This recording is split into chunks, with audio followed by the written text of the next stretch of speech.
Almost started talking with the mic on. Good afternoon, everyone. I don't know if we have anybody on here yet, but that's okay. We've got another chunk of interviews to share with you all. Super excited for that. The festival is now about a month away. Our showcase is going to be July 12th at Mickelvoy. It'll also stream here on Twitch. So we're super excited for that.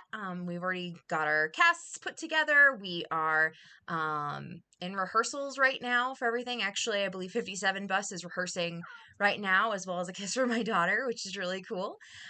We've got 3 interviews tonight. There again, these are all pre-recorded because we were so blessed to have artists from around the country, and even last week or a couple weeks ago we featured April and Jason that or Jamie and Jason rather, that they're in England. So that's super cool. But anyway, so working out times and things like that, we just had to pre-record them, which is totally fine. And really exciting. Glad we can archive these. Couple of reminders. If you'd like access to interviews early or just have access to interviews that are searchable. So if you just want to go see, like Elle Tyler is the first we have today. If you just want to see her interview and you don't want to remember which day we streamed it or when that happened, go ahead and sign up for our Patreon and subscribe and support this program. You also get some behind the scenes stuff that you don't get on our social media, as well as if you are local, you get VIP access at our events. We are still waiting for the first person so that we can feature them, which is super cool. So if you want to be that first person and get like extra special treatment for being the first to jump in, we love to have you. We also are going to be launching here shortly a GoFundMe in order of Pride Month to acknowledge our stories about LGBTQ or LGBTQ plus stories, which we're really excited about. And actually, 2 of our authors that we are interviewing today, Ryan, who is the composer for 57 Bus, which is a story about a non-binary teenager, and then we also are interviewing Eli, which his entire show is about non-binary and is it asexual, various different things on the spectrum, which is really cool, and how this group of kind of late teenagers, young adults, deal with that as kids, or well, kids, young people. So really cool stuff we've got for you today. If you have any questions, please feel free to drop them in the chat. I will answer them, or potentially our composers may also be here and they could answer them in the chat for you as well. So let's go ahead without further ado and get started with our interview with Elle Tyler.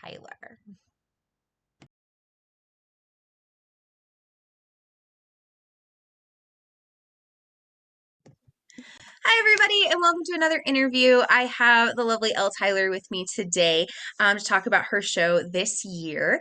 I'm very excited to have her with us. We'll be featuring a piece from the show as part of the showcase in July. Let's go ahead and start with just tell us a little bit about yourself. Sure. So I'm Elle, and I'm a pianist, a teacher, and a songwriter. And I moved to Colorado in 2011 to get my master's in piano at CU. And when I finished my degree, I just stayed. Here I am, almost 10 years later. Um,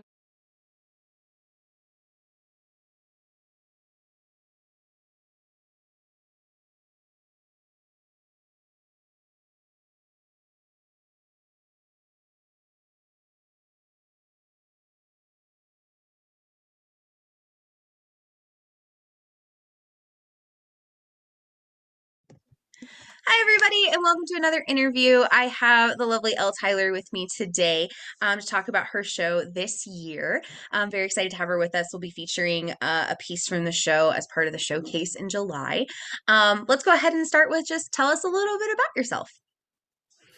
sure. So I'm Elle, and I'm a pianist, a teacher, and a songwriter. And I moved to Colorado in 2011 to get my master's in piano at CU. And when I finished my degree, I just stayed. Here I am, almost 10 years later. And I've had a variety of jobs in the music world, but right now I've kind of whittled it down to 2. So I have 2 jobs right now, which is great. I work at Parlando School of Musical Arts, which is a community music school in Boulder, and I teach piano. I play for our summer musicals, and I work as the director of creativity and engagement. And then I have my own little private piano studio at my house in Erie. And I have loved musical theater like forever. One of my earliest memories is seeing a high school production of Fiddler on the Roof, which I think is one of the greatest shows of all time, when I was like 4. And I found Frumacera terrifying, but I loved everything else. And I've just always written songs. So to be able to complete a work of musical theater has been a huge dream of mine. And I hope that this show is just the first of many more to come. That's awesome. Thank you so much for sharing that. Hopefully my dogs might be getting into stuff. They've been barking, and now that today they've been getting They're into too things. quiet. Instead of barking today, they're just like getting into crap. I'm like, I'm busy. Um, awesome. Well, tell us a little bit about your show. Tell us about what it's about. Yeah, so it's called This Year, which is so vague and, really specific. But I've been referring to it as a living room musical, which is a term I totally stole from a show that I saw a couple years ago called Town is Dead. But what I hope to mean by that is that it's something that you could watch and feel like you were in your own living room, like just kind of watching life unfold, that there are characters that you feel like you could know, events that either could have happened to you or maybe even you have experienced. And the show itself is really small. It's 4 characters. It takes place in one apartment over the course of 1 year. So it centers on Lena and Holly, who are best friends and roommates. And over the course of the year, everything just continues to get better and better and go more and more right for Holly and go more and more downhill for Lena. So the story explores what it's like to go through a period of a mental health crisis, like from the inside, but then also from the outside, being the people who are watching someone go through that and trying to figure out how to help and not always knowing what to do or not being able to feel like they can do anything. It's about kind of the passage of time and just how it can feel like sometimes things take 100 years for anything to change, and sometimes things can change in an instant. And it's about finding your own inner strength in the context of community. That's awesome. I love it. I love it. I love it. So then the next question I have for you is talking about like why is this show important, either to you or to the broader scope of theater or to people in general? Yeah. So I do think we're at this really cool point in time where in our society it's the most okay it's ever been to talk about mental health, which is great. And I feel like there's just more and more resources and more awareness. But absolutely, there are still people and groups of people and cultural contexts where it's still not okay to say that you're not okay. And even if you as a person know that that's okay, it can be really hard to find the words to express what you're feeling. So I think it's important that we have lots of different stories and perspectives on mental health so that we have these cultural works that we can point to, and maybe I can't explain to you what's happening in my brain, but I could look at this and say that is how I feel. That song is how I feel, or yeah, this story. So I think until and even beyond when every single human being knows it's okay to not be okay, we need more stories about that. And I also think it's important to have a story that focuses on women being the center of the story and not like the supporting roles. So that was definitely like a big impetus in my wanting to write this show is I wanted to write a story about female friendship and have, I mean, yes, there are male characters, but they're really just kind of supporting the story, and it's really centering on these 2 women. So I think we can never have enough stories about women. I Anybody who knows me knows that that is my like jam. That is literally like the reason I wrote my show. The reason I do like Yes. all these things is that like there's just too many dudes, particularly white dudes, that write Mhm. theater.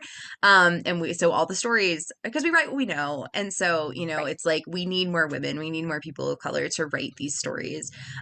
And yeah, no, so I love that aspect of it, and the mental health piece. Like I just finished a show that circles around mental health. And we had mental health Broomfield come in. I might have just messed up their name. But we had a mental health organization come in. And like one of the things that was so crazy about that is like the show was really powerful and intense and crazy. And people like clearly wanted to talk about it. But like even though we had like a mental health professional sitting at a table, like happy to talk about resources, whatever, people avoided that table like the plague. So you just watched this Yeah. show. You just watched this show about like why it's important to talk and why mental health matters and like particularly for teens and LGBTQ youth. And like you just saw this and like you're afraid to talk to the woman who like knows things. And like my friend who's in the show, this woman was talking to her and she's like that was really intense. Like that was really intense. And she's like there's somebody like if you want to talk about it. Like she's like no. But man, that was really, so it was Yeah. like literally there's somebody there.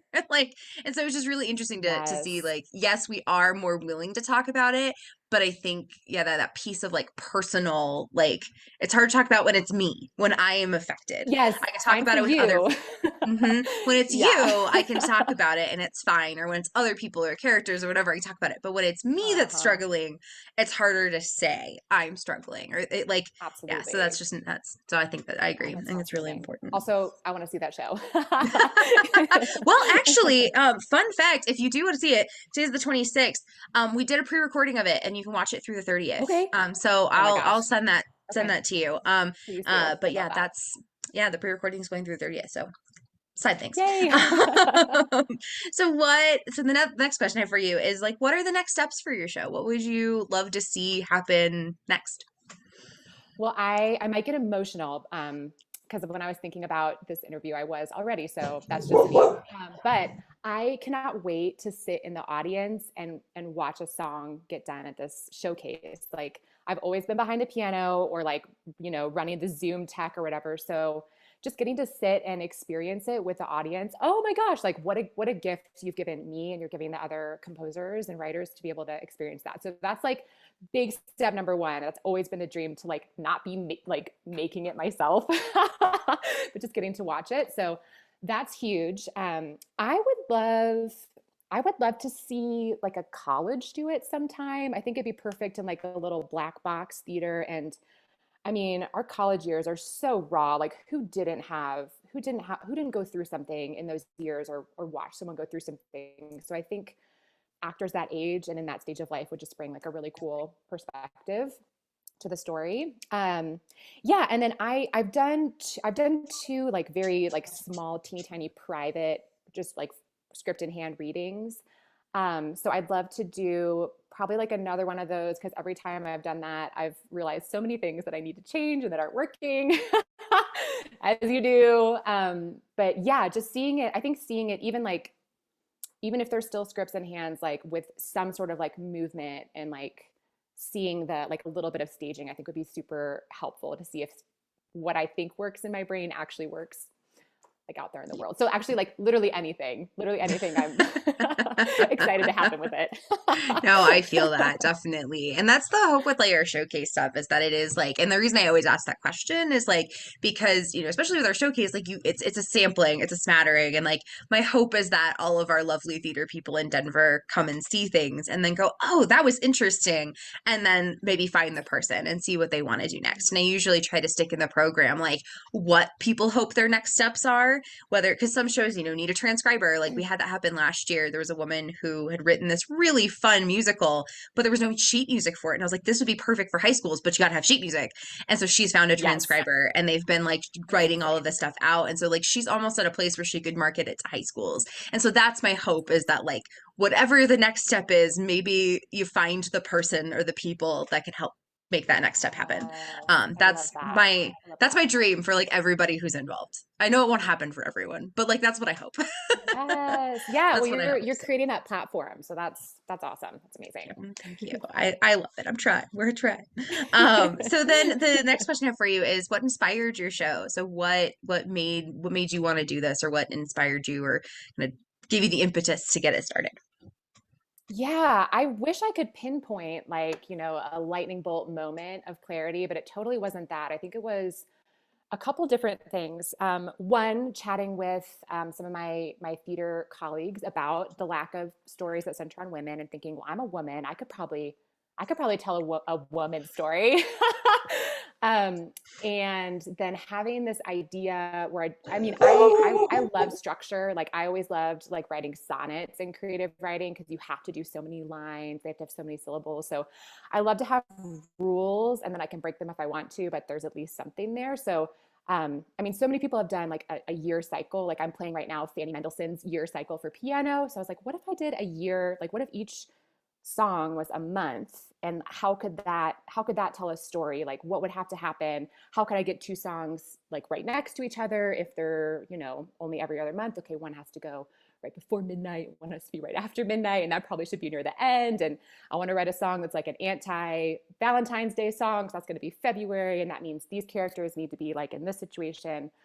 So having that kind of idea for the structure, and then I wrote the song "Born to Be Lonely," which is November. It's like the penultimate song. It's like the big emotional release for this main character who's been holding everything inside this whole time. I wrote that kind of in isolation, and then I was thinking about all these things, and I was like, man, what if that were a character's like first time expressing how she actually feels? Like how would that shape a story? What would lead up to that? What would come from that? um yeah, so kind of I think all those things. And I'm totally like a car writer. Like I get ideas when I'm driving in the car or when I'm like going on a run. So I would be commuting to work, have my voice memos at the ready, and just like have an idea and record it and try to flesh it out later when I got home. So yeah, it's been, I want to say like it was probably like 2017 or like early 2018 that I kind of started working on it, and it's just been like slowly slowly coming together, and it's definitely not done yet, but it's getting closer every I day. love it. I love that your 11 o'clock number is the 11th month of the year. That makes my Yeah. heart happy. Like when you said that, I was like, oh my gosh, I love it. That's fabulous. How fun. I love that. I love that. I'm also a November baby. So like, yes, November 11, Oh, let's go. yes, love it. I love that. That's awesome. So fun. So you just talked a little bit about this, but like, what does your writing process look like? How do you get your ideas out? How do you get them on paper? What does that look like for you? It's very messy, and I'm sure like any professional would be aghast. I think we're all Uh, messy. It's just messy in different ways. yeah, everybody's unique. There's no wrong way to do it. Definitely like writing songs feels much more natural. And at least for me, like usually like I'll think of a line and a melody at the same time, if that makes sense. So like come up with like a little hook and then kind of go from there. And that's usually again like a lot of like I'm in the car and I'm using voice memos, or I'm on like a run, which passersby always find very amusing if you're singing into your phone while alone on the sidewalk. But yeah, usually kind of getting the melody. And then probably the big challenge for me on this was I wanted to try my hand at like writing accompaniments. I was like, I'm an accompanist. I should be able to do this. So creating those was definitely a big challenge. And it was a lot of like just kind of improvising and like recording it and seeing what worked or what didn't. And then trying to get that into finale, which was super super fun. um the like actual like book writing process, that was definitely the biggest challenge. Like I've always loved writing poetry and like creative nonfiction, but always found like dialogue really challenging. But I think through this process I've enjoyed the challenge of like, I mean, when you're writing a script, like everything that's known needs to be said. Or like, yes, you can have actions, you can have people doing things, but like there's no interior monologue unless you're doing like a, I don't know, soliloquy or something. Like you have to get people to say it in a way that sounds normal, which is really Right. challenging. Yeah. So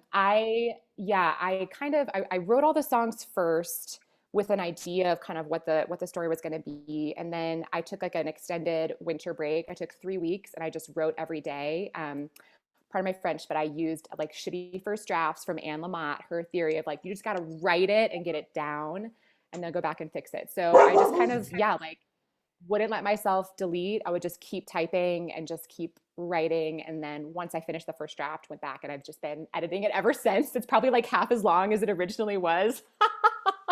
And it probably still needs to get trimmed a little bit more. But yeah, I think just trying to do it like every day as much as possible. And then I told myself that I could watch a lot of movies to like get inspiration about good dialogue. So I had this period where I would just like watch a lot of movies and like take note, like how did they know, how do we know X, Y, or Z from the story? Like what was said or shown to know that. So I just love watching movies. So it was a great excuse. That's awesome. No, and I love that. Like that whole idea of, and I think people are always really afraid to like afraid that things won't be original because they watched something or were inspired by something. And it's like, no, like that's how you get good is you watch the people who are good at Yeah. this. You Yes. listen to the music. Like and you know, some of the best writing like I know I've ever done has been because, you know, my friend was like, I kind of wanted to sound like this with this, but this. And I'm like, okay, let's go. Like and finding, you know, what chord progression did they use? How can I start? And like using all of that. And it's like you can Yes. use something as a starting place or you can use something as inspiration and it's totally fine. Like it will still be Yes. yours. It'll still be original, but it started with a thing. And I love the idea of watching movies to get good at writing dialogue. I think that's great. That's a wonderful technique. I'm here Yes. for it. Yes. Yes. Oh, and I do want to add, I've had Yeah. a couple friends who have faithfully read multiple drafts, and like just having external input has been so helpful. Like very scary for sure, but that's, yeah, you gotta get out of your own head sometimes. Oh yeah. No, Or a lot of the there's so time. much value in somebody else seeing it because they're going to catch the stuff that you would have never caught for sure. Yes. I love it.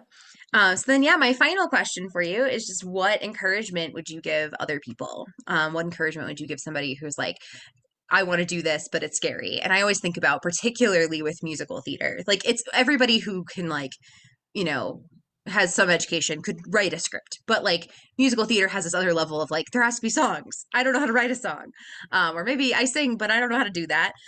So I always like to ask like, what encouragement would you give somebody who maybe feels like there's a barrier? Um, Mm, yes. Okay. Well, I wanna share my own personal encouragement, which comes from the great Stephen Sondheim and like my favorite song, "Move On" from Sunday in the Park with George.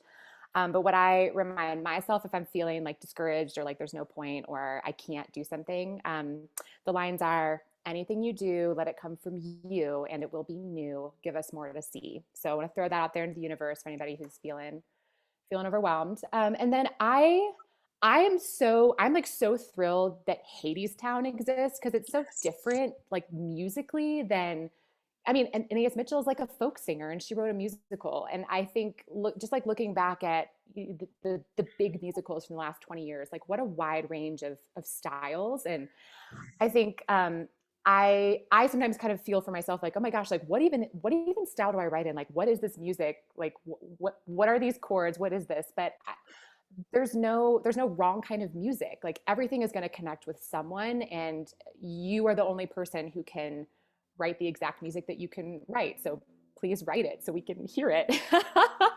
And if you need help, like who doesn't want to share their skills and their wisdom? So if you feel like you're really good at lyrics and you don't know how to write a melody, find someone who's good at writing melody and they'll help you, or vice versa. But just write.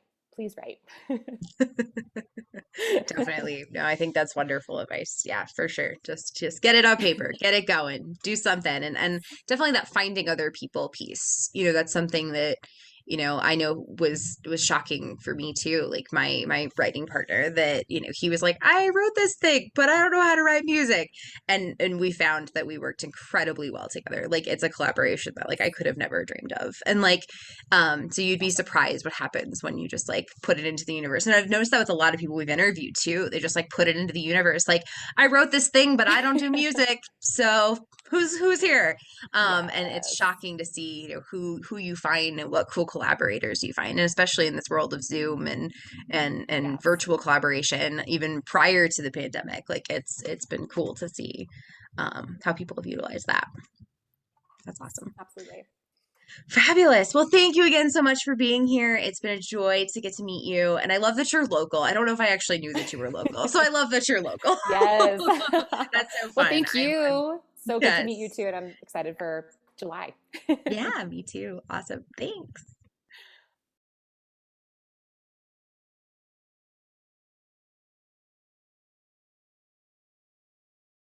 Yay! That's one of my favorite interviews. She is such a joy to talk to, and I love that she's local. So I can't wait to meet her at the showcase on July 12th. She will be there. So, and hopefully you will be too. It should be really cool. During that last interview, I definitely went and launched our GoFundMe, and I dropped it in the chat. I'll drop it in a few more times periodically. But we've launched our GoFundMe to kind of celebrate our queer voices and queer stories. We also have quite a few folks who are involved on the back end who identify within that spectrum of the rainbow. So we do love that that huge part of our community and want to support them. And we're hoping to raise $500 in honor of those stories and those humans, to help us fund this festival. And if you want to support us more long term, be sure to go check out our Patreon. I'm posting stuff there all the time, so it should be really robust and cool. And is the more people that join us, the more cool stuff we can do. So come join the party. It'll be a lot of fun. I'm really excited. So without further ado, let's go ahead and head on over to Ryan. Hopefully we won't have the same visual issues we had before.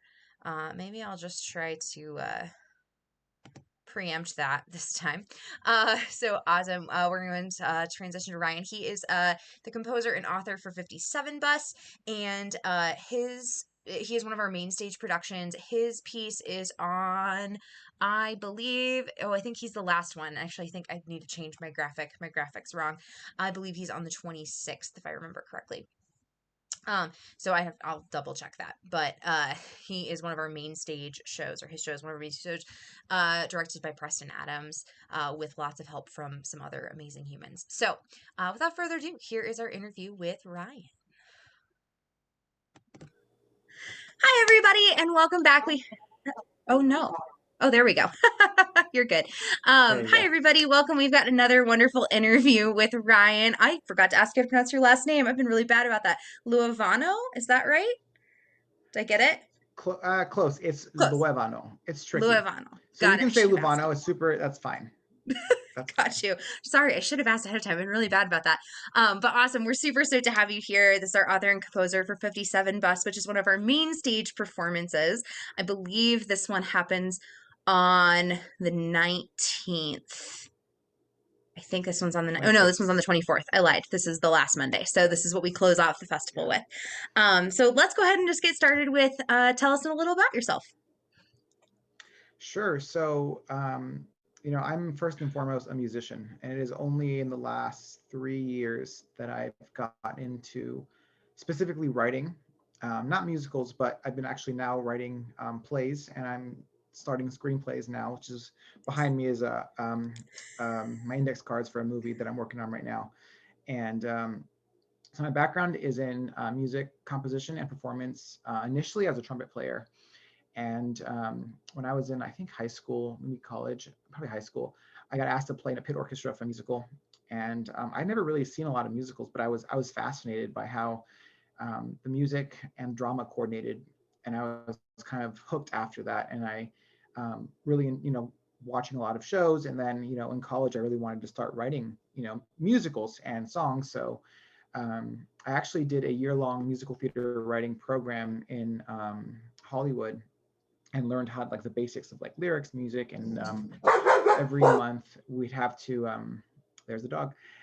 Every month we'd have to read a play, and then they'd assign us one scene as a book lyric writer and composer, and we'd write a song for that scene. So that was kind of our thing. And at the end, we did a 15-minute musical.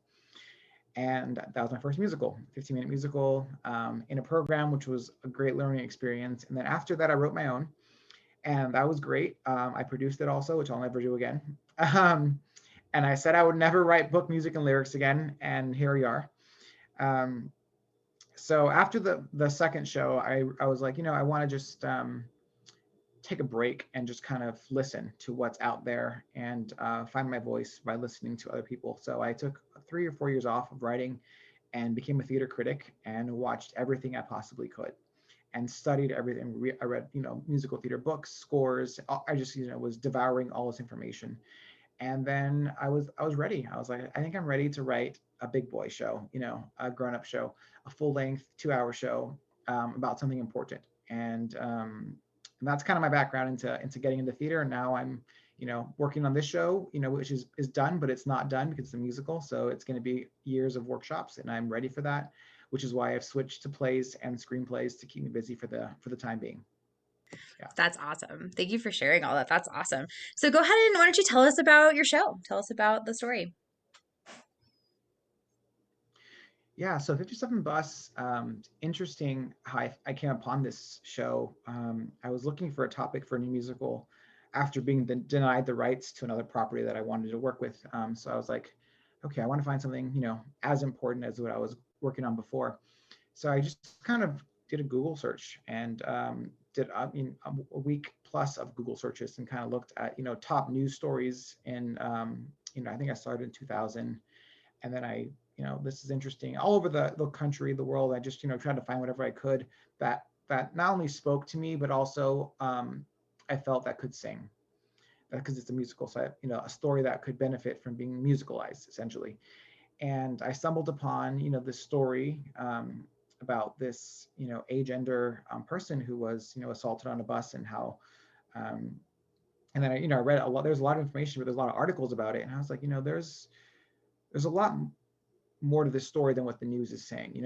We have the basic, like, who, what, where, when, why, kind of, but I really wanted to explore what happens next and what can we learn from this, which I don't think the news really covered. It just kind of gave dry facts. It didn't say, Right. oh, let's learn about this and that. So I was like, that's something that I really would want to put into a show. And then so I kind of where I started. And the show is, it takes place after this incident, and it's about the lives of these two teenagers and how their lives were changed forever, and how they were kind of forced to grow up, and how they had to, and how they struggled to do that, and what they struggled to learn, and how they are going to move forward after experiencing trauma for one, and doing something terrible to somebody else, and like, how do you move forward from that as a young person.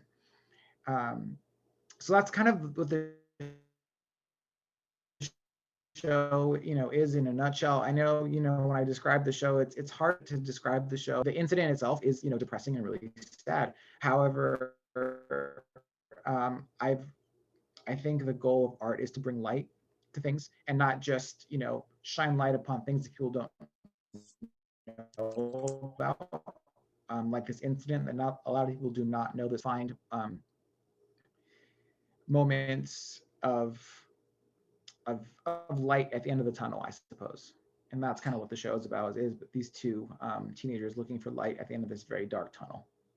Yeah, no, it was interesting when I was talking to some of my former I students think about you're this show. muted. Oh, there you go. Oh, am I not muted? There we go. You can hear me. I Um, just got you now. Yeah. Oh, good.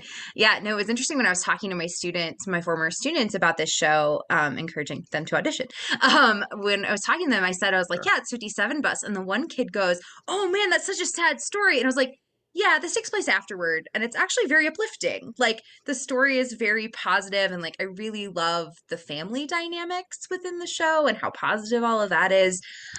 So for such a depressing, sad incident, it's a fairly uplifting story, and very well done. So I'm excited to do the read for it. Super Sure. stoked Thank to you. dive in. So the next question I have for you, and I think you touched on it a little bit, is why is the story important, either in general or to theater or to you, kind of however you want to answer that. Sure. I mean, that's a big question, especially for this show, because this show is a very multifaceted show in terms of not only themes that are important, which I think for me, the show, I think thematically, like when you boil down what this show is about, that to me is like the most important thing.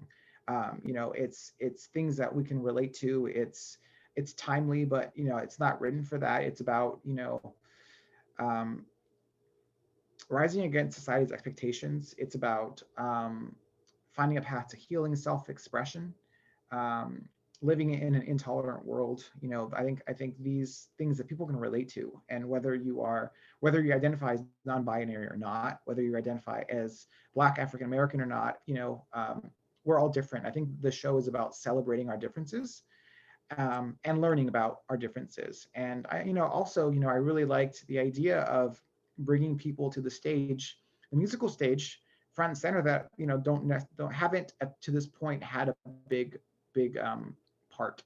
So that is a non-binary person that's having a Black family on stage singing in a show that's not like it's not like a Black musical. It's not The Color Purple. It's not those kind of thing, but it's just showing people as they are, and giving them an opportunity to be on stage and kind of you know show us that we are all different, and it's okay, and it's beautiful, and we should try to accept one another for our differences, you know? Definitely. Yeah. No, I love that. And also, yeah, the whole aspect of it too, there really isn't a villain. Like the villain is very much their circumstance. Like, I feel like you put that in one of the things you submitted, and I thought that was just a really a beautiful way of putting it, that like, this kid may have made a mistake, but he's not a bad person. And like, yeah, no, it's really, really fascinating. I love it. So what are maybe the next steps for your show? What are your hopes for kind of the next place this goes, or the next thing you want to do, or the next draft, or what are your thoughts? Sure. I mean, at this point, I'm in a good place because the show has been workshopped. No, I said workshopped and had lots of readings since day one. Since I wrote the first 7 scenes without music, I workshopped it, and I got, input from, non-binary advisors, all the way through even now. And it's growing and expanding all the time, even though it is, at this point done, which is meaning it's done in its first finished draft from beginning to end. All music is done, which is nice. I think the next step, because it is a musical, is to just keep putting it up on stage and to keep working at it. And it's kind of like, I have this big stone, this big marble stone, and I need to keep chiseling at it until it resembles, what it's meant to be. And for me, the way I at this point, the way, even since the beginning, the way, like, what it's meant to be is based upon how audiences are reacting to it and responding to it. I'm every step of the way, and I don't know if you guys can do this. It'd be great if you guys can do this too when you guys do a reading. Is I have an audience survey. It's an anonymous, and we've done them, I think, both digitally and, like, you fill out a Google form, but also we've done it just printing papers out and handing it to people. And they don't write their name on it, but we ask them questions like, what did you think of the show? What did you like? What was your favorite part? What was your least favorite part? And then now at this point, having been working on the show for 3 years, I have hundreds of these surveys. And in every new draft that I write, I look at them, and I go back to the ones from the beginning to the ones I have now, and I'm always, you know if something is said more than a couple times, then it's probably true and I should address it. So you know what I mean. So that's kind of how I've been, working at it, and it's been pretty successful so far. And then, I think the most important thing is being in the room, watching it happen. And as a writer, it's hard to be in that room. It's scary, actually. People don't know that, but even though you're not doing anything, you're just sitting there watching your own thing. It's super scary. Um, but it's really important to do that because you get to fill the room, and you should be very aware how people are responding. And if you wanted this scene or this song to go a certain way, whether it's happy, sad, or funny, listen for those laughs. Listen for, are people tearing up, or XYZ. And if they're not, you know go back and consider. So that's kind of where I am. I need to keep, I think, workshopping it, and get it in front of as many eyes as I can. And then, I guess the big goal, I don't see Broadway as the big goal. I mean, that's like, sure, that's cool. But I think my big goal for this show is to get as many people to see it as possible. And whether that means, I mean, I guess a licensing deal would be the best thing. That'd be awesome if it's, because then people can do it at their high school. People can do it in, community theaters. And suddenly you're now, again, not, I don't want to say educating, but now people who haven't had experience with these kinds of situations or characters are getting it in a kind of way that's, easy to take in. And I think that's the most important thing for me about this show. Yeah, no, I love all of that. I'm a high school teacher, and so whenever I read shows, I'm always looking at it through that lens of like, would this be good on a high school stage? Check the box. Like, because I Sure. mean that's one of the biggest markets there is, and it's one of the best ways to teach. Like I love, personally, I love shows where we get to have a conversation with kids and we get to have a conversation with families. So I love that. I love that for your show. I think high school theater would be a wonderful place for it. No, that's awesome. So then you also kind of talked about this a little bit, but maybe you can elaborate a little more on it, or add to it. But what inspired you to write this show, or what maybe when you were doing all the searching for a story that mattered, what stuck out to you about this one, or kind of was the impetus for wanting to write a show that was important, things like that. Sure. I think the biggest thing is, after going through all those news stories in the beginning and having a long list of them, I just sat on it for a couple of weeks. And the story that kept replaying in my mind was this story, and um, I remember sitting down at the piano and thinking about this show, and then um, a motive came to mind, which is I think the first thing you hear in the show, you hear this kind of da da da da dee da dee da da da dee da, and that kind of thing, and to me that was like that's the bus, and that's also like just kind of life, that it's just always, it just keeps going, you know what I mean? And once I put hands to the piano and I just kept thinking about it, I was like, this is the show to write. And I also like the idea of it's kind of almost dual protagonist. It's not, I mean, it is Skylar's show, but John Michael's a big part of it. And I think I thought it was a very interesting challenge, that, and the way I wrote it is so everyone, whoever watches this show, I think everyone's going to come out with a different point of view. It's kind of engineered that way. Some people will follow this story more. Some people will follow this story. Some people will follow both. But it was, I think both stories are important. And I think at the end of the show, the most important thing for me is that I think this show and this topic is going to get people talking, and that's the point of theater. So I think that was the biggest inspiration for me, is that this show, even as I was writing it, people were like, why are you writing that show? Like, that sounds really dark, or like, and I was like, I know, let's talk about it, and then people who wanted to have dialogue, we had some very interesting dialogue, and just by talking to people, I was like, yeah, we just have this conversation. Imagine how many more people can have this conversation, and this is an important conversation to have. So I think I think part of the inspiration was just that it provokes a lot of conversation, and I liked. I'm not a scared writer. I think I think fear is a really good thing for a writer, and I think you have to just write what you believe and what you are inspired by, even though it's a tough topic, or it's whatever it is. I don't pull punches. I just write, and if it's controversial, I don't know if the show is controversial, but if it is, or people will see controversy, that's fine. Let's talk about it, because I think dialogue is the most important thing, and this show sparks a lot of dialogue. Yeah, no, definitely. And I to a point earlier, we the plan is definitely to do audience surveys.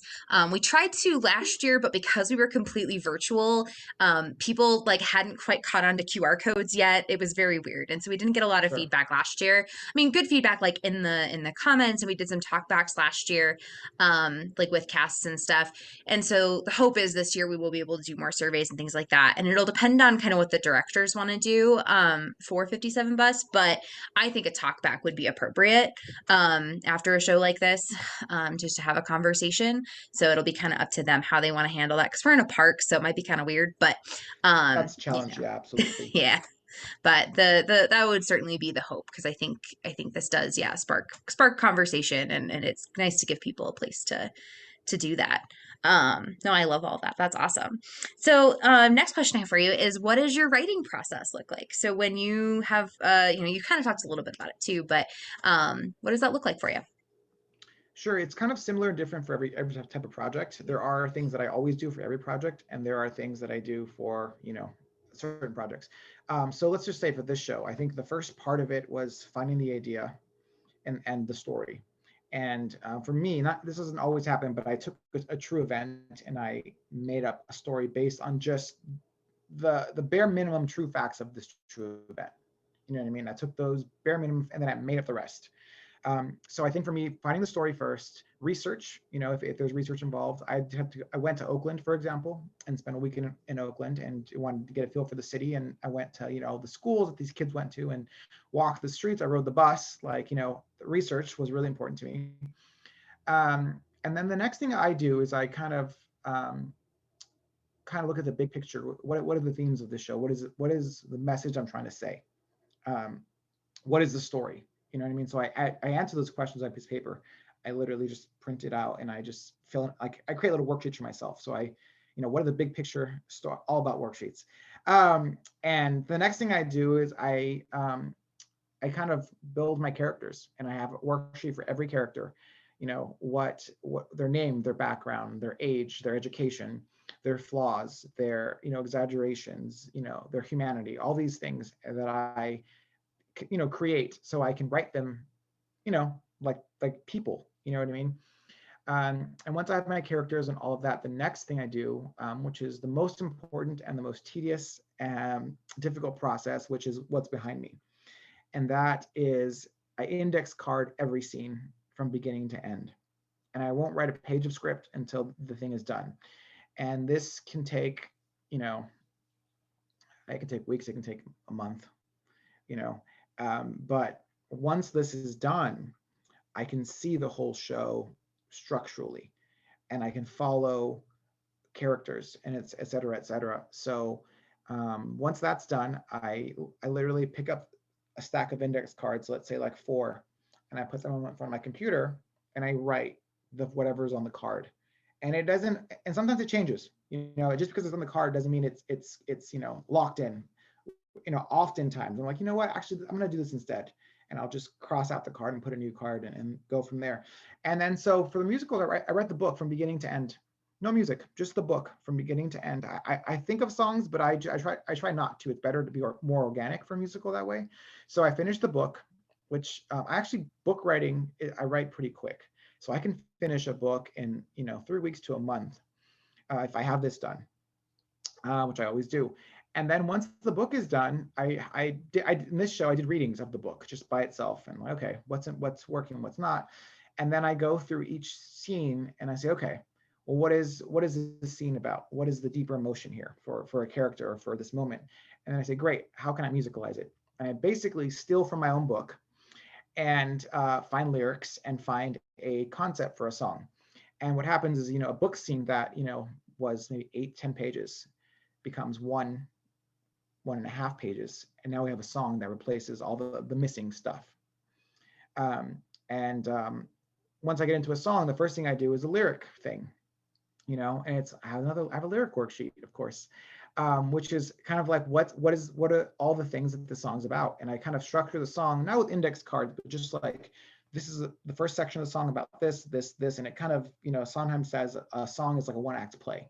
So every song has a beginning, middle, and end, and it should take you somewhere different than where you started from. So wherever you started from, by the end of the song, your character should have moved somewhere different. They should have a new goal. They should have figured out something, et cetera, because that pushes you into the next part of the story. So I made sure that my songs do that, and I do my, you know, my rhyme sheet with all my words that, you know, are going to be important and their rhymes, and then it's just yellow paper, yellow pads for. I mean, some lyric writing is hard for me.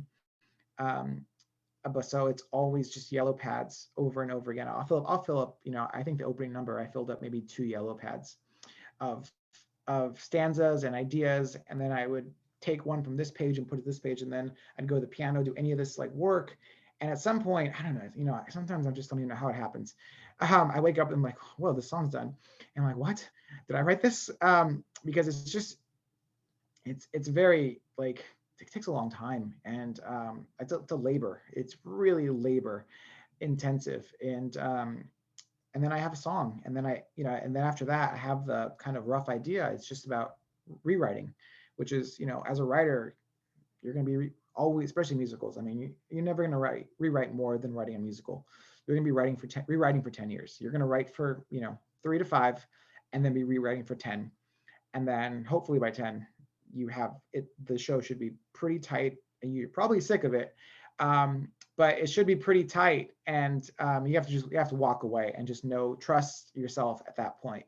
And I'm getting closer to that every year, but I'm not there yet. It hasn't been up enough to get there. So I think, you know, the next step is getting it up. But yeah, the writing process was intense for this show, and the rewrites process is going to be easier. But yeah, that's kind of my writing process, and it's not an easy thing. I know people that tell me they write musicals and they say, oh, I wrote the thing in like 3 months. I'm like, that always worries me. That scares me. 3 months, 6 months, 8 months. I'm like, unless you're working 8 hours a day, you didn't write. There's problems. And if you didn't do this, especially for a musical, that scares me even more. You know, as a theater critic, I went to a lot of new musicals, and I could tell the ones that were written really fast and the ones that, you know, took the time to do it. And for a musical, which is I think the most difficult thing to write, because you're balancing music, book, story, and lyrics, and they all have to work together, and they're all their own separate craft. it's, a movie's not even that hard. I read a movie in 3 weeks a couple months ago. I did this and then I wrote 3 weeks, and it's pretty good shape. It's pretty good. But I'll never write a musical in 3 weeks. Never. So yeah, that's the musical writing process for me, at least. That's awesome. Yeah, no, I love how methodical you are. The teacher in me is just nerding out. I love it.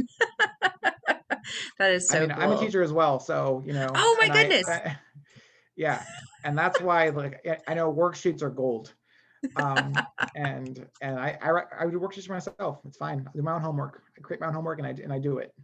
I love that. That is so cool. Absolutely. Yeah. No, I agree. A musical should they take a long time. Like it is shocking. And like I think you can word vomit something pretty quick.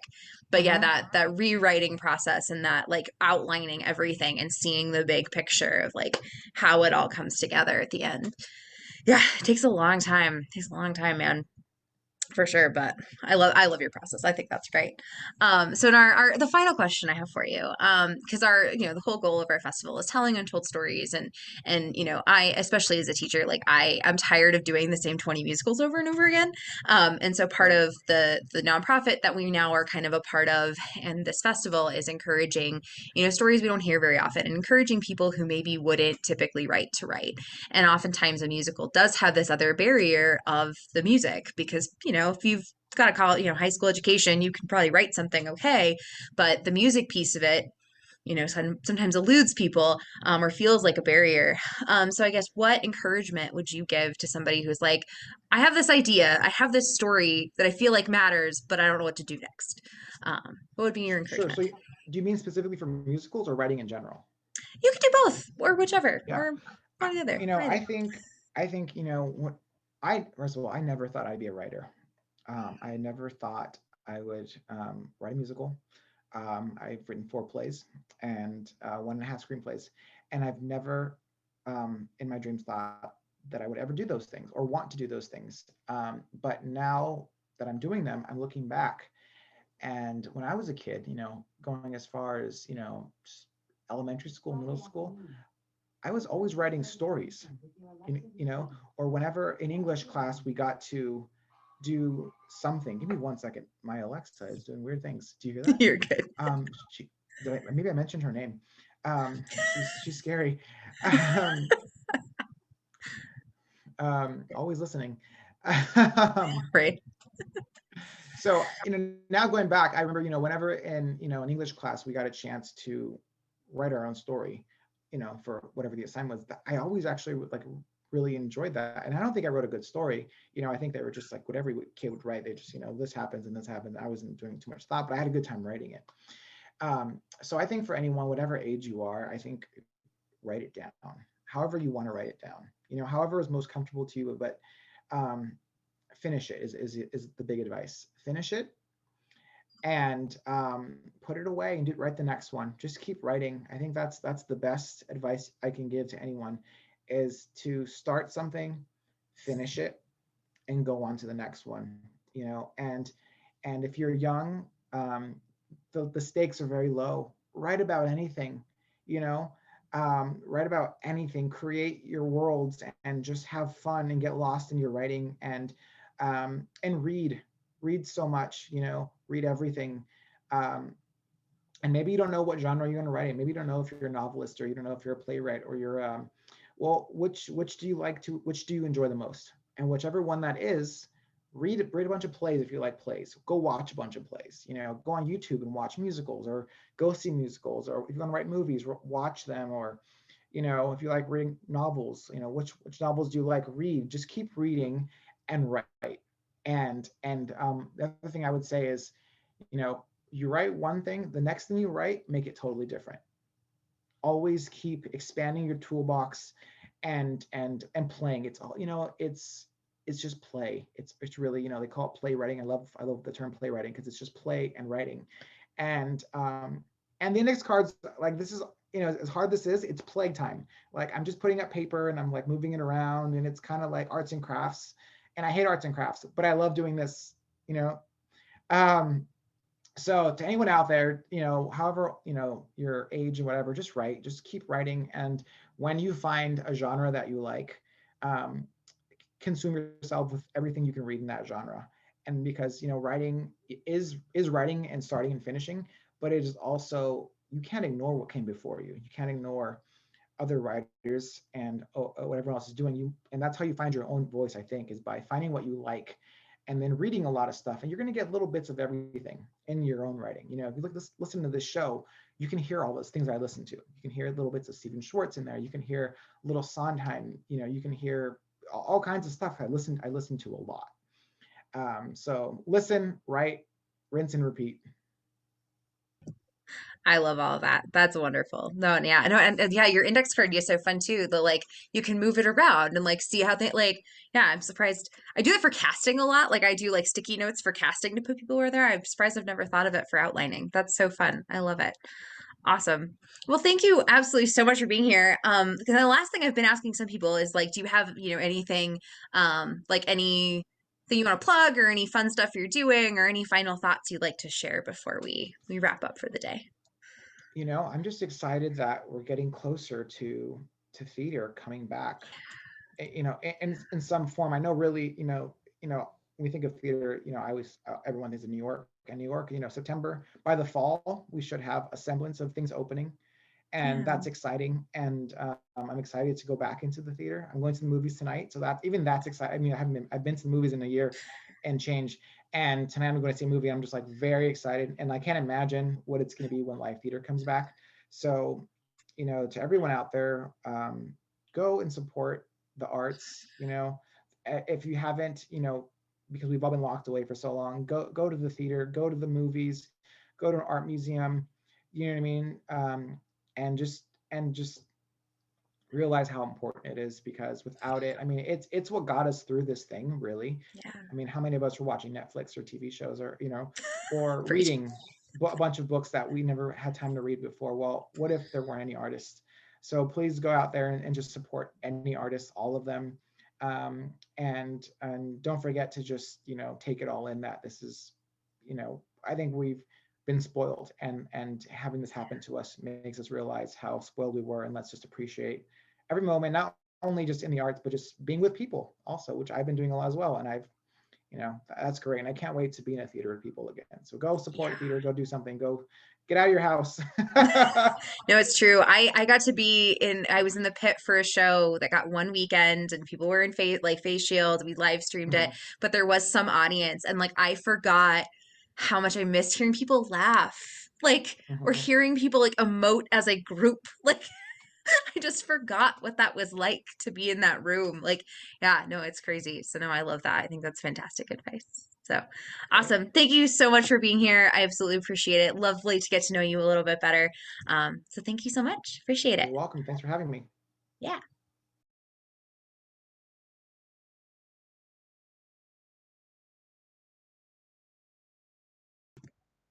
Awesome. I That was such a fun interview to do. He is such a joy. Stoked to be able to put up his show as a staged reading as our final main stage production on the was it 26th, something like that. I fixed the poster. Oh, I keep pointing in the right direction. I fixed the poster. It's very exciting. Awesome. Again, just a couple reminders. If you would like to support us more than just a donation or come into the show, we do have our Patreon that gets you access to behind the scenes stuff, some fun things like that.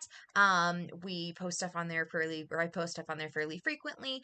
You also get access to these interviews early. You get access to these interviews in a format where you don't have to sit through a whole live stream. You can just pick and choose the ones you want to watch. And go back to them and reread or rewatch them and things like that as you'd like, which is pretty cool.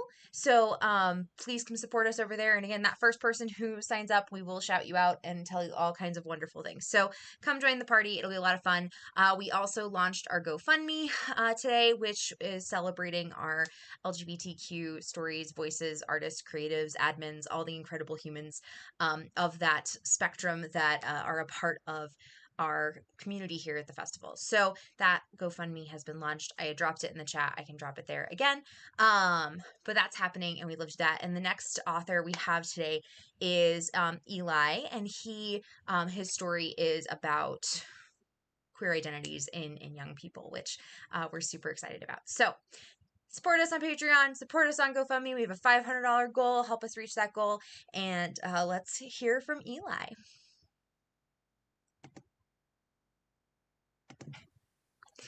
Hi, everybody, and welcome to another interview. I have Eli Cohen with us today, and I just blinked. Your show is Chosen The One. Chosen One. Yes? Yes. Sorry, I've been collating everything for the showcase, and so I've got like 60 names in my head. So yeah, sorry about that. But anyway, so this is Eli Cohen with The Chosen One. Super excited to have you with us today. There's my dogs. Told you, they always make an appearance. I'm thrilled. I'm so happy. Awesome. Let's go ahead and get started with just telling us a little bit about yourself. Yeah, I am a young musical theater writer. I graduated from Northwestern University last spring, the best time ever anyone's graduated from college. When I graduated, I was working as an intern at the Goodman Theater in Chicago, and since then I've been living in the lovely suburb of Highland Park with my family, doing freelance tutoring, web development, saving up money for planning to move to New York in the fall. So, and in the meantime, I've also been working on the show. Very cool. Awesome. That's great. Go ahead and tell us a little bit about your show. So my show came out of my senior thesis at Northwestern, which was about queer representation in contemporary musical theater. And this started sort of by looking at the history of queer representation in musical theater overall, and specifically at musicals since about 2000. And the way that sort of with the revival of musical comedy starting in 2000, there's a drastic shift in how we approach queer characters on stage. And there's been so much more of a leaning back into more traditional stereotypes around queer characters, rather than exploring queer characters as whole three-dimensional human beings, which was like super disappointing for me to find out as like a young queer person who's like, yeah, I love, theater and musical theater, and this is what I want to do. And I think that there's this connotation, right, that musical theater is super queer because like so many queer people work in musical theater. And like looking at the statistics for that and being like, actually, no, that's not true at all. And sort of approaching the show from, all right, what happens if I create a story that is centered around exclusively queer main characters? What if because like I know as a queer person, my friends and I will joke, we're like, yeah, you'll see like one queer character, on screen or on stage, but like, when do you ever see a queer person by themselves? There's always like at least one other going around with them. They're like, queer people always have other queer friends. So this importance of showing that experience and both making people have that experience of like, yes, totally, you're not alone in that experience. And also people who haven't had that experience being like, oh, this is like actually what this experience is like, and not, just a funny person who exists on the side of all the other characters. And so out of that, I wanted to create a show about young people. I am in the grand scheme of things still a very young person. I'm still, a literal child. Some days I'm pretty sure that I shouldn't legally be considered an adult, but regardless, it was really important to me to create a show centered around young people, because I think that those are shows that really speak to people of all ages. I think there's something about growing up and then finding ways to take these expectations people have about queer characters and about musical theater as an art form and really sort of put those out there at the start, and throughout the course of the show dismantle them. And I think the song that we're focusing on in the workshop with The Date is sort of a take on sort of this classic musical theater. Like the number I think of is like the Waiter's Gallop from Dolly. That was sort of one of my big inspirations for this number, which is, Dolly, again, musical people think of as very queer, even though there's, no explicitly queer characters in it, because Dolly Levi's totally a drag queen. I mean, he went on to write La Cage afterwards, so that tells you everything you need to know. But and so then taking sort of that traditional musical theater idea and being like, this really captures the awkwardness of being 16 and going on a date with someone. And like, not only is it a double date where two of the people like are so wrongly matched with, but like one of them is aromantic and doesn't even want to be on a date, period, end of story. So it's just another heightening of that, and really, but taking it in a way that to me is really important, that is like relatable to everyone. Everyone's like either gone on a date that's been really awkward, or even worse, gone on a date that they're like, why did I say yes to this? I don't want to be here. So that's so much of what this show comes out of, is just taking those universal experiences and really coloring them, but makes them specifically queer, and making that relatable to all audiences, but also showing queer people that their stories deserve to be and will be on stage. Very cool. No, I love it. I'm super stoked. Do you want to talk about the other aspect of your show, the like fantasy aspect of it? Yes, Do you want to I speak do. a little I bit about totally that? do. Go for Yeah. it. So the fantasy concept, I feel like this is really interesting. I originally, when I was coming up with the concept for my show, I had like two ideas for shows. I'm like, I run a fantasy show or I want to run a high school show. And I was talking to a friend who like, is a professional, does this for a living. And I was like talking to her, and she said to me, she's like, well, maybe they're the same show. And I was like, huh. I just sort of had this like pause because I played with a similar idea of like those two things being a similar show, like freshman year, sophomore year of college, when I was like, I'm going to put this on a shelf and not deal with it now. But then I sort of came back to it and I began approaching the show with that perspective. And I found that it created a really great way to talk about the way that I think particularly Gen Z right now sort of uses humor and storytelling and various mechanisms as escapism when you have this world that feels so chaotic and so out of control, with things like the existential crisis of climate change and the political instability in our country and globally right now. I think that there's this idea of like, I am telling this story.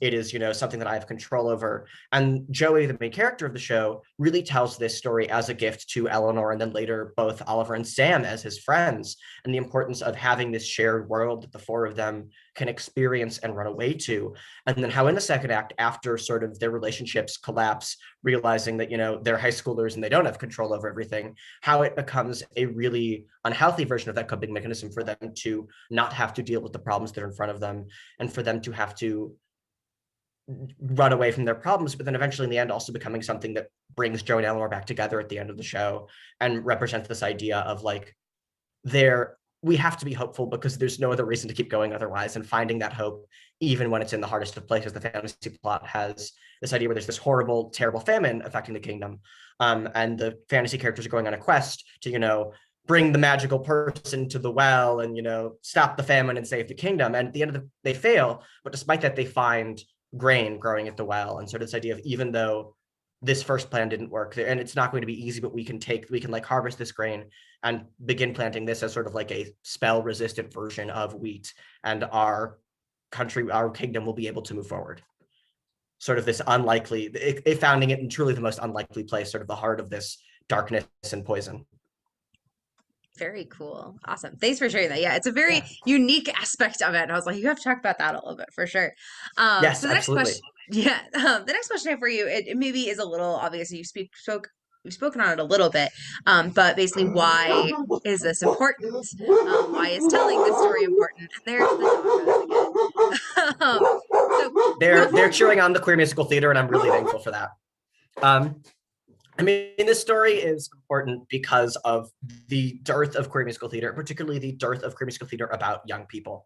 I think there's such a, but the children's sense of we can't, we have to like let kids decide for themselves. But I'm like, you put straight kids like on TV everywhere else all the time. We can absolutely have, queer kids on stage. And it's important to tell those stories, both so that like the people who are queer have that frame of reference of like, oh, this is a character who looks like me. My experience is valid. I am able to exist, and like not constantly be like, what am I supposed to be doing? What are role models? Because I think that's something we forget about so often is like, we look to media, whether it be television, film, stage, for role models, for people who are like, that's someone who I see myself in.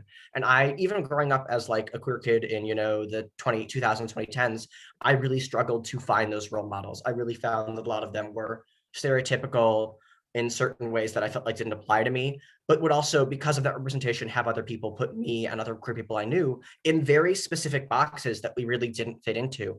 And having these multidimensional complex characters is so important to let all queer people have that experience of getting to be that multidimensional complex person, not letting yourself be reduced to, oh yeah, I'm the gay best friend of the popular girl. Like, that's in so many places, but that's not the only thing you can be as a queer guy.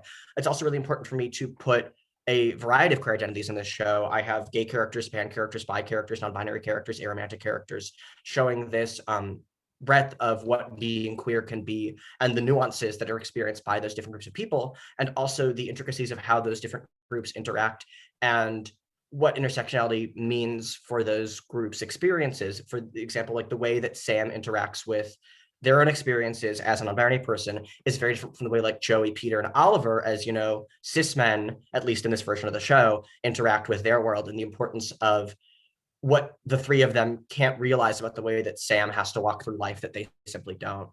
And same with Eleanor as being aromantic, where throughout her experience there, even though it's unintentional, people, do things to accidentally invalidate her identity, whether it be asking her to go on a double date, asking her to reconsider like being in a romantic relationship with someone when that's something that she is really just has no interest in, has no desire to be in. And the importance of understanding what all those identities are, and knowing that there are going to be people in the audience who are like, yeah, I know what that means, and people in the audience who are like, I've never heard of this term before, because as much as like I as a person, like, yeah, everyone knows what this means, I'm like my family, my parents tell me all the time, but like many people who like don't know what non-binary means, don't know what like not identifying as male or female means, and the importance of just putting that out there and making it something that is visible, and making sure that everybody knows that these identities exist and are important, and these people live full, amazing, awesome lives and have cool experiences and meaningful friendships just like everyone else. Very cool. Very well said. I definitely had a whole conversation with my mom last night trying to explain like non-binary to her, and that's a whole nother thing. But I'm very yep, lucky. My parents get it. My parents are super great, but yep. no, they're like, yeah. My mom's like, no, I've had to explain to many of my friends what that means. It's a hard thing to wrap your head around, especially I think for people who are older and like, like they like my mom is like, okay, I get what gay is. I understand that. Right. And like, cool, mom, I'm glad you figured that out. Now there's a whole range of There's a other humans. whole, yeah. So think about like boxes are pointless. Who cares about boxes? It's Yep. whatever. Yep. So We that's just want people to be it's happy and be their best selves. right. That's the goal. Yeah, I think my the statement to her was what I said to her was, if people are able to be happy and fulfilled and not, in this horrible mental health state, what's so wrong with that? And she didn't have a Exactly. response, and I was like, ha ha ha, I win. Anyway, that was literally Exactly. yesterday. Awesome. So then the next question I have for you is like, what are the next steps for your show? Where do you see your show going? What would you like to see happen next? Kind of where would you love for it to go from here? Yeah, as we get out of COVID, I'd love to see the show on its feet. I actually had a reading plan at Northwestern as part of my thesis project that didn't Yeah. get to happen because it was supposed to happen last May. And so I've actually never heard the entire show out loud in one sitting. I'm actually with a bunch of my friends in June doing a reading. One of my close friends, I have close friends directing, producing, music directing, playing all the characters, and I'm really excited about that. But that's going to be the first opportunity that I actually have to like hear the script said out loud and not just in my brain, which is like a crazy thing because like that's the way this is supposed to be consumed, is by people doing the thing, not by me sitting in a room going, oh, I bet this would be funny if someone said it out loud. And so I'm really excited to find more opportunities as we're able to do theater again in person, as we're able to come together as groups with everyone being vaccinated and healthy and doing well, to see what this show looks like on its feet. Because I think that for me, it's at a point where I'm like, I have some idea of what needs to change, but I also want to hear, I know the fantasy world can be better integrated into the show. I know that there are songs that need to be edited and changed, but like, I haven't seen any of the group members sung once. I don't know what my opening looks like. I'm so glad we're doing the date because I'm like, I have no idea what this looks like. I've never seen it performed by anyone. It has only been sung through by me and my voice on a like mediocre demo to the finale track.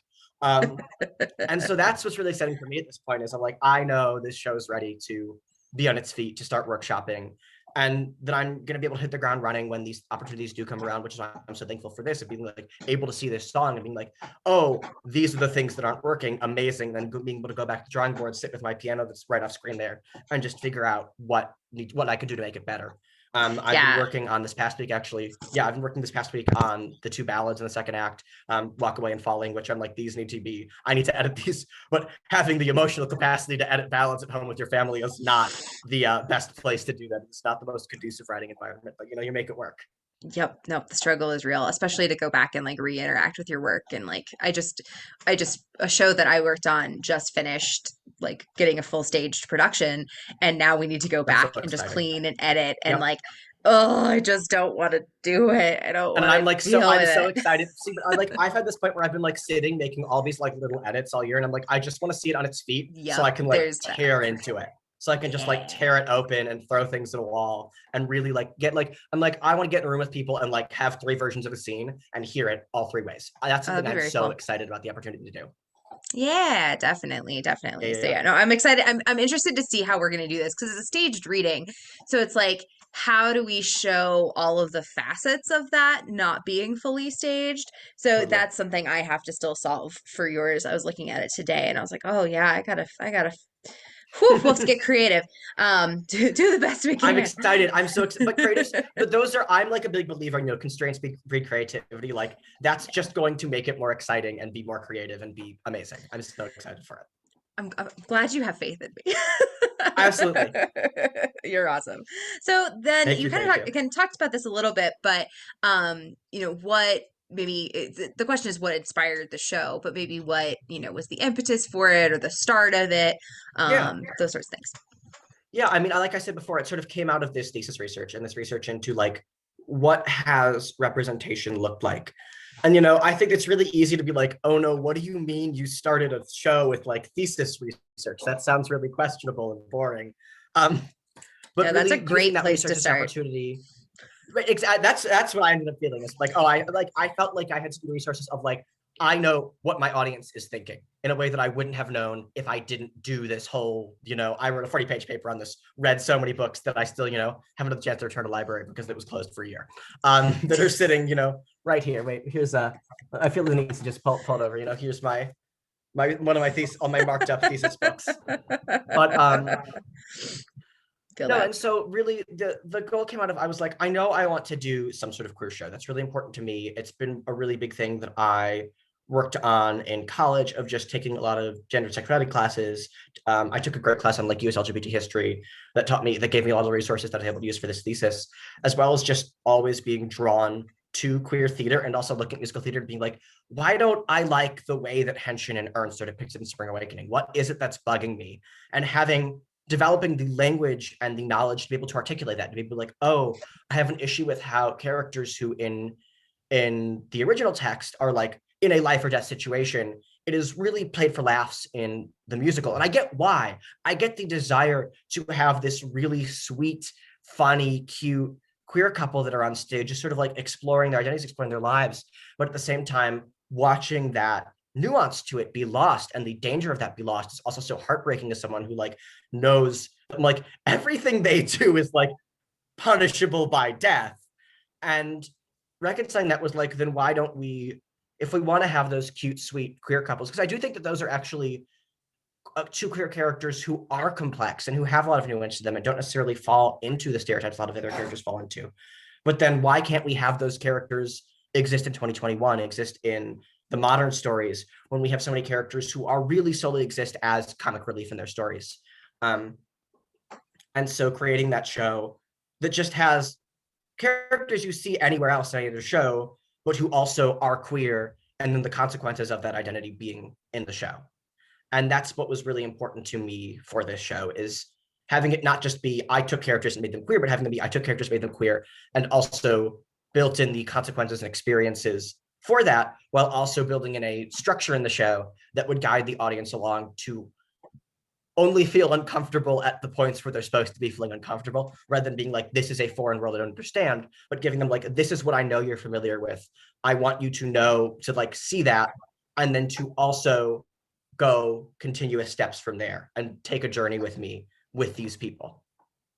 Very cool. Awesome. So that's great. I like research is a huge part of writing a show. Like that's a huge piece of it, and like having that basis. So I think it's brilliant that a show is born from research.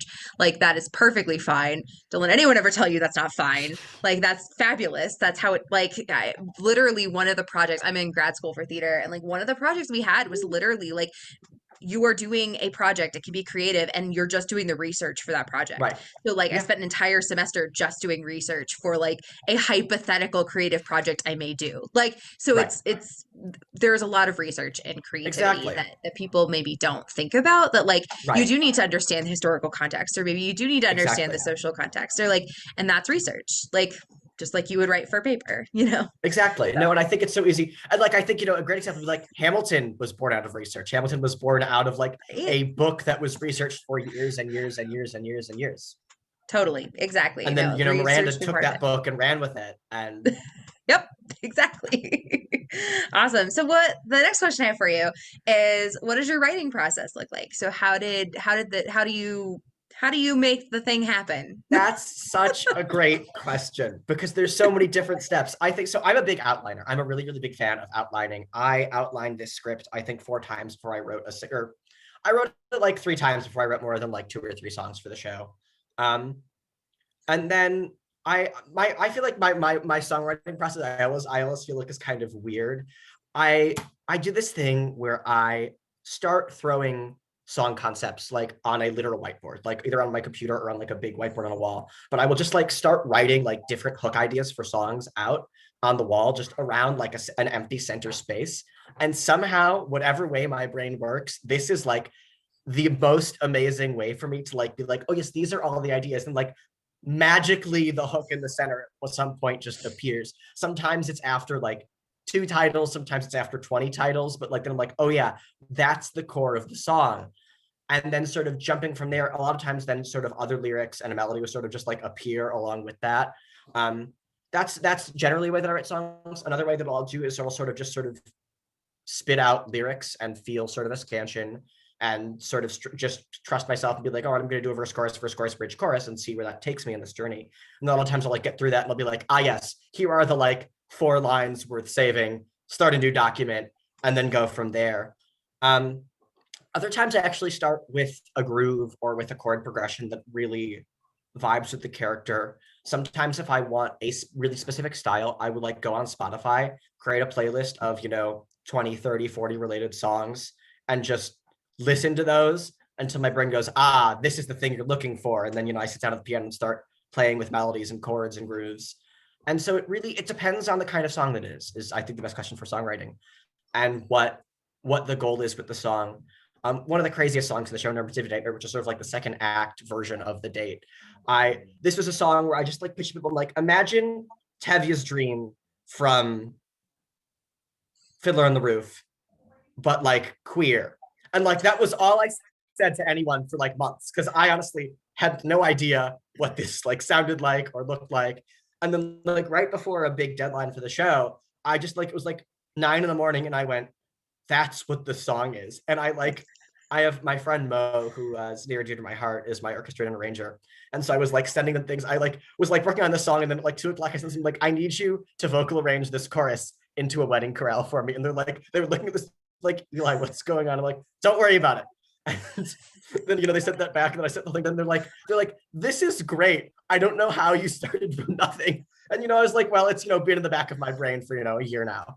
But and so it really just varies from song to song and moment to moment and who the characters are. And I think there have been the most recent song I finished for the show, I remember I wrote like the bridge of this song back in August and then didn't finish the actual song until March, April. So it just, sometimes it's 24 hours, sometimes it's 6 months. It's a real surprise sometimes. I love it. Where the whims take you. No, I love that. That's Exactly. fantastic. Thank you for sharing that. And then the last question I have for you is just what encouragement would you give other writers? Because our whole big thing with the festival, as well as Wellspring, the nonprofit that's kind of taken us on, is telling untold stories and encouraging people to tell their stories. And if you see the hole in musical theater, because there's a lot of them, how do you fill that? And especially with musicals, there is this barrier to writing a musical when you aren't a musician. And so what encouragement would you give somebody who's like, I have a thought? I mean, I think indeed. But I think the biggest piece of advice that I have to give is like full disclosure, like I played piano for 14 years before ever writing anything, but I was like terrified. I'm like, I don't think that way. I can never write a musical. I can never write music. And like for a long time, it was like I swore like I always need a composer. I can only write lyrics. Then after that, then I wrote this book, music lyrics. But I think the biggest thing is like failure is the best learning tool. You can't learn if you're not willing to fail. I have written so many bad songs. I have written many songs for this show, like many first drafts of songs for the show. I'm like, this is great. And then I like look at it the next morning. I'm like, this is the worst thing ever. This is so bad. This has no nuance. And being like, okay, that just means I now know how not to write the song. That's one more way I'm not going to write this. And then I go back to the drawing table. I'm like, so what worked from this? What was, when I was writing this, what was exciting me about this? Why did I like it when I was first doing it? And really being okay with being critical of yourself, but also like not letting other people be critical of you when that's not what you need. Being able to say to like your friends when they're giving you feedback of like, hey, that's not going to be super helpful for me right now. I need some positive reinforcement. Can you focus on like what are the things that excited you about this? Because like I know this is something when I first time I show out feedback, I'm like, I know I'm going to change, X, Y, and Z things. I'm curious if you have any thoughts related to those things about like, oh, this came to my mind or this pulled me out, just so that I can get a specific understanding of what this means to you, and not being afraid of negative feedback, and also knowing which feedback you can filter out, and just in general not being afraid of failure. I think that's so important. I think knowing that it's okay to put a song up and be like, you know what, I know that this is not the song that is going to be on Broadway for this show, but this song is what's there right now. And the show has to go up in 48 hours, or I have to submit it in 48 hours. And that's what's going to be there. And that's okay. Like, that's what's so great about developmental processes is everyone knows that. Everyone knows that it's a developmental process. And you're not sending in the show that's going to go to Broadway next week. You're sending in the show that's going to grow and change with you and with the hundreds of people who are going to touch this show as it continues to grow over the course of the next however many years, until you are like, all right, I either want to move on from this or you really feel like it's finished. And I think that that's so important, is accepting sort of the living being that is theater, and the fact that it's never ever going to be perfect, and the perfect will be the enemy of good, and it's okay to fail along the way. Awesome. Well said. So well said. So lovely. That's awesome. Sweet. Well, thank you so much for talking with us and for sharing your work with us. Super stoked to get it put up. We actually just finished casting like last night. So we send out That's so offers exciting. today. So we're going. So yeah, that's super exciting. So thank you so much, and I appreciate you being here. It was blessed. Thank you so much for doing the song. I'm really excited about it, and I cannot wait to see it. Fabulous.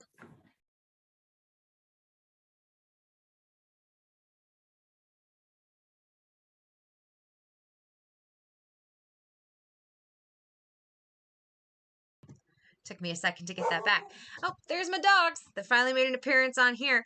Awesome. I loved that interview. He is such a joy to talk to, and definitely a wonderful representation of our queer authors and the queer stories that we're telling. So we love your support with our GoFundMe.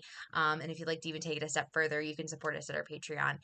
Super excited to have you guys here. All of these will be archived on the Backstory Theater Company YouTube channel, and we will have another round of interviews next week, so be sure to join us for that. Have a great day, guys, and keep making art because it matters.